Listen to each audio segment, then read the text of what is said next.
Un especial agradecimiento a la JEP, a la Comisión Colombiana de Juristas y a la ICTJ por el apoyo y el trabajo mancomunado que nos han permitido seguir con el proceso y estar hoy aquí, para estar frente a frente unos a otros y poder reconocer la humanidad en cada uno.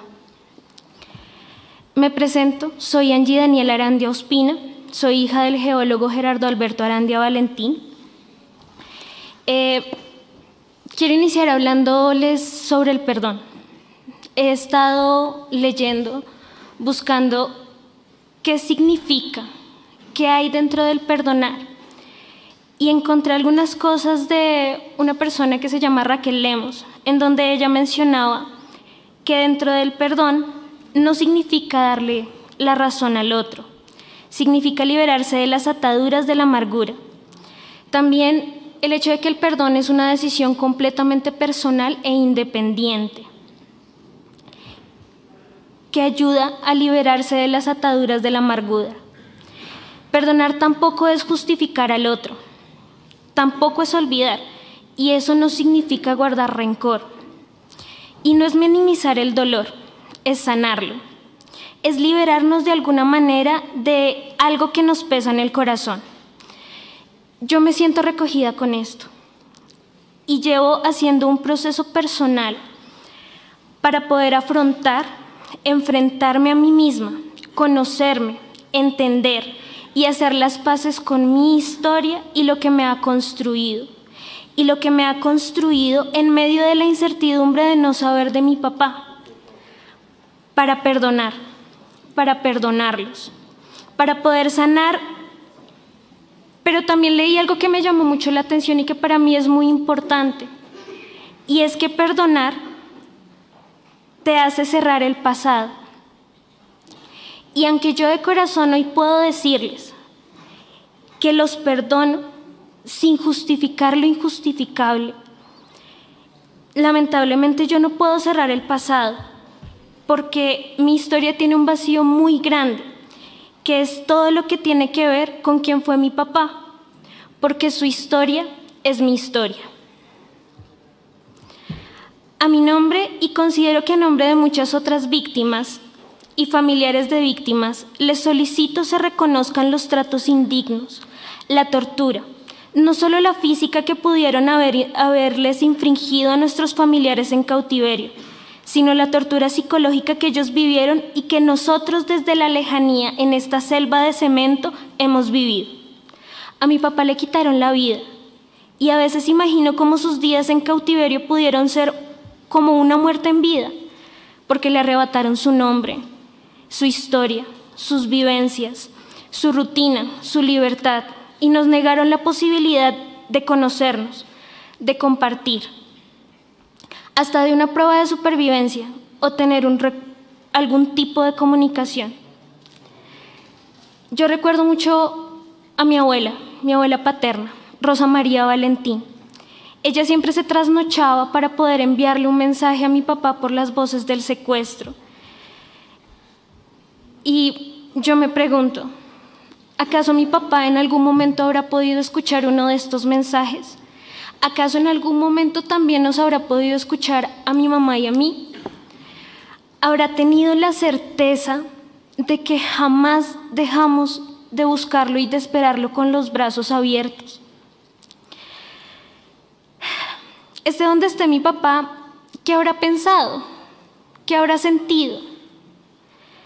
Son preguntas que reconozco tal vez no tengan respuesta.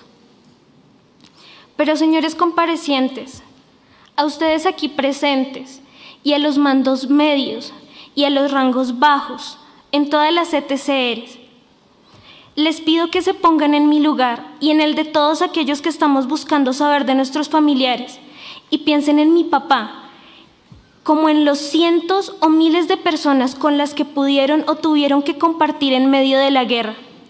Y si les pido esto es porque quisiera aportar a que comprendan un poco más la necesidad existente de hacer memoria, la importancia de los detalles, de las cosas que de pronto fueron muy pequeñas para ustedes, pero que para nosotros pueden ser el bálsamo que cure la herida. En este proceso se busca la verdad clara, completa, detallada y exhaustiva. Dentro de las exigencias que he traído durante este proceso, para mí personalmente, como hija de mi papá, les he hablado de la necesidad de hacer memoria, de mi necesidad de conocer como persona a mi papá. Yo tenía casi 7 años cuando lo secuestraron. Y sí, tuve la dicha de compartir con él y disfrutar algunas cosas, aunque los recuerdos ya son borrosos y si no fueran por las fotos, yo ya no tendría su imagen en mi mente. Yo he construido la imagen de mi papá gracias a los relatos, a las anécdotas, a las historias y a los recuerdos de los que compartieron con él antes de que se lo llevaran.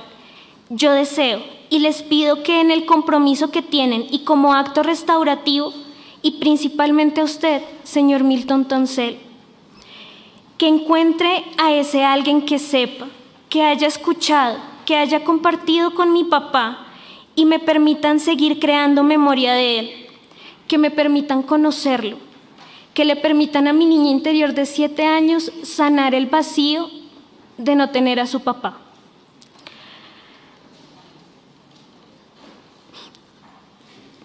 Esto como parte de llenar ese vacío que hace la historia, al construir la historia de él, a través de esos recuerdos, esas anécdotas e historias que puedan haber quedado.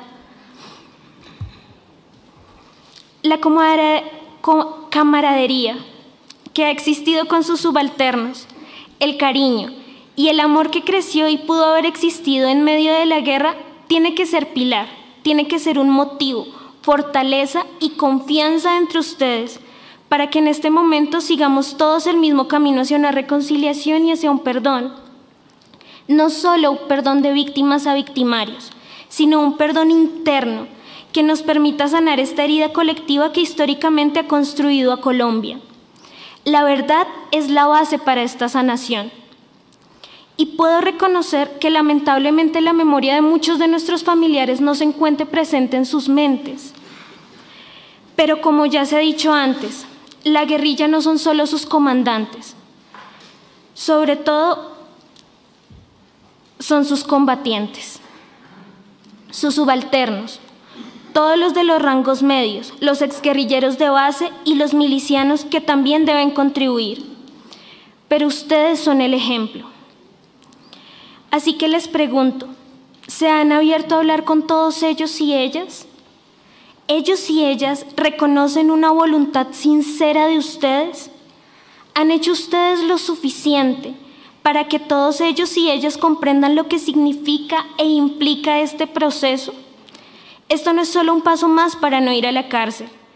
Este momento personal y colectivo que estamos viviendo históricamente nos permitirá libertad a todos. Y no solo hablo de barrotes físicos, sino de mentales que hemos tenido y cargado desde que la guerra nos tocó.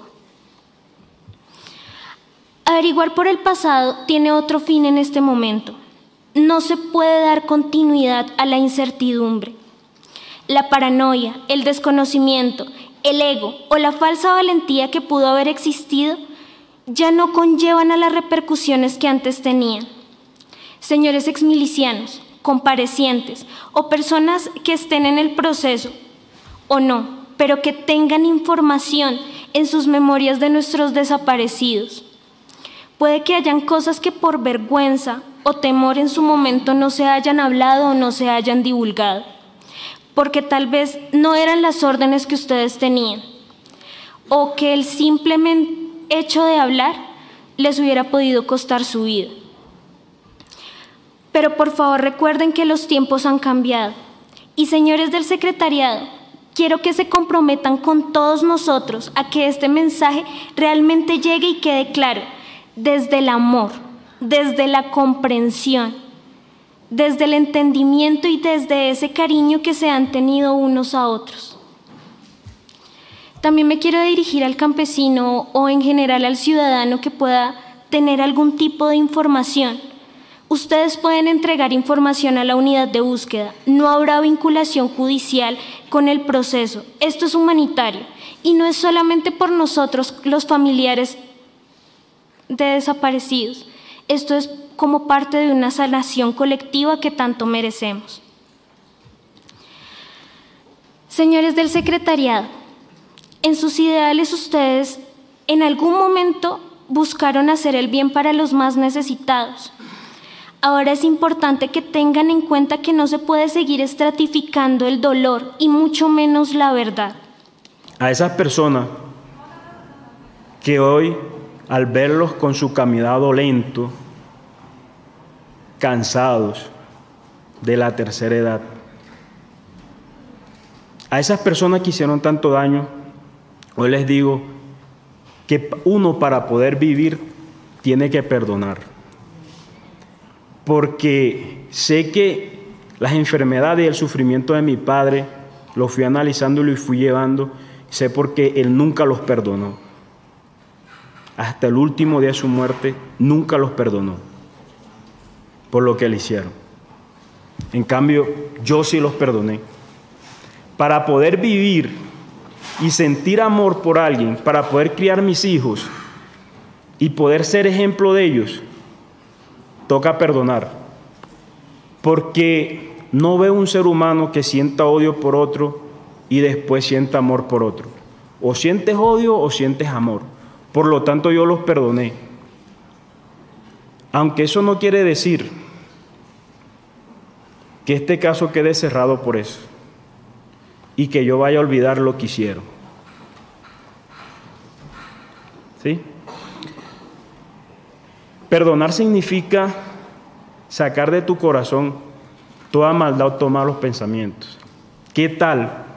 Y hago la reflexión, que yo como joven, en su momento hubiese hecho lo que hicieron ustedes cuando se sintieron amenazados en sus vidas o quisieron conseguir unos objetivos, me hubiese ido al otro grupo, al otro bando y hubiera tomado las armas, hubiera tomado venganza.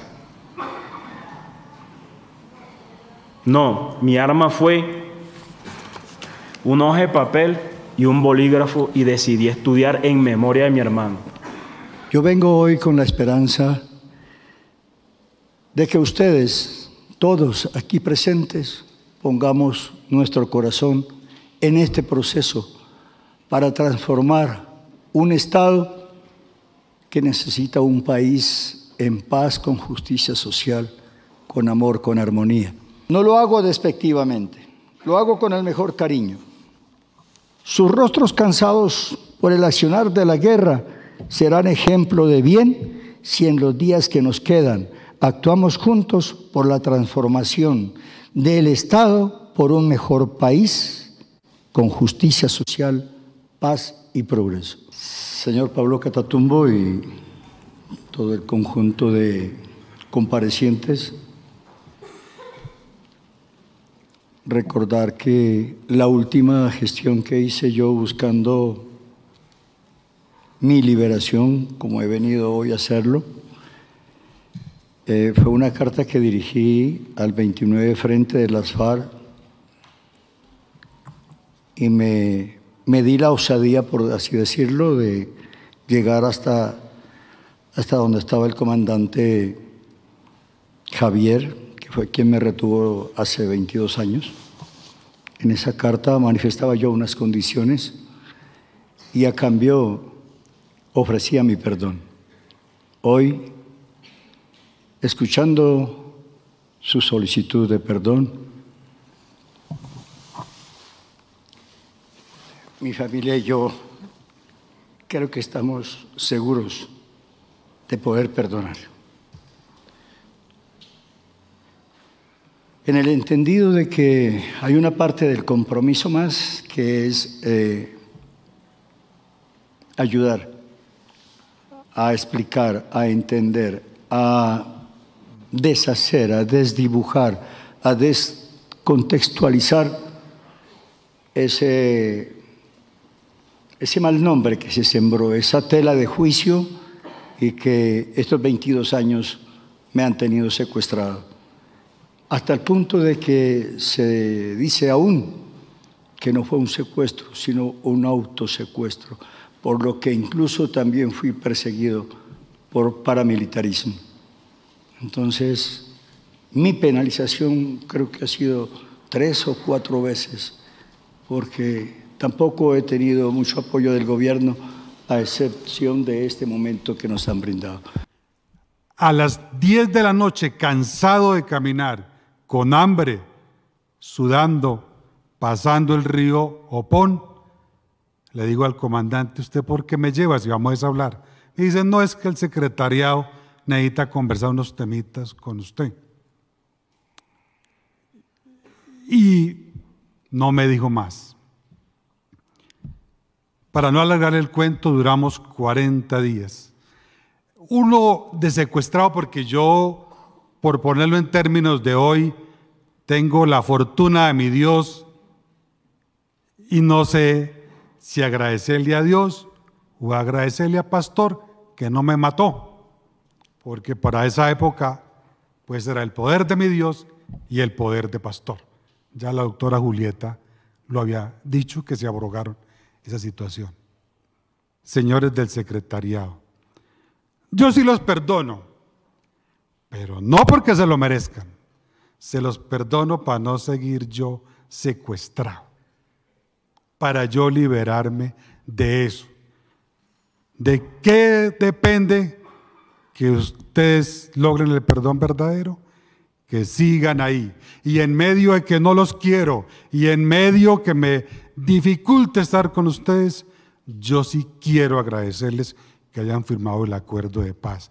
Y les quiero agradecer, ¿por qué?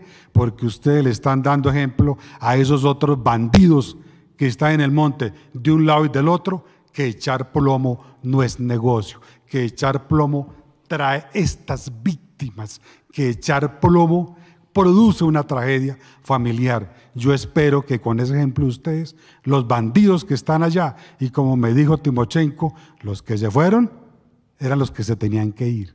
Pues esos bandidos que entiendan que echar plomo ni defienden un pueblo, ni defienden un carajo, ni defienden nada. Están haciendo un negocio para ellos y sus bolsillos. Hoy yo elijo la paz, elijo vivir el dolor de la verdad y no con el dolor de una continua agonía, zozobra, tortura psicológica e incertidumbre. Nuestro especial agradecimiento a nuestro investigador, doctor Mario, que durante estos años muy desinteresadamente nos ha apoyado para reivindicar la memoria y el sufrimiento de Gerardo. Gracias a los equipos de la JED, de la Comisión Colombiana de Juristas, a la ICTJ, a cada uno de los participantes que hicieron posible este momento histórico para Colombia. A los señores comparecientes, gracias por su compromiso y esperamos puedan lograr la verdad. Muchas gracias.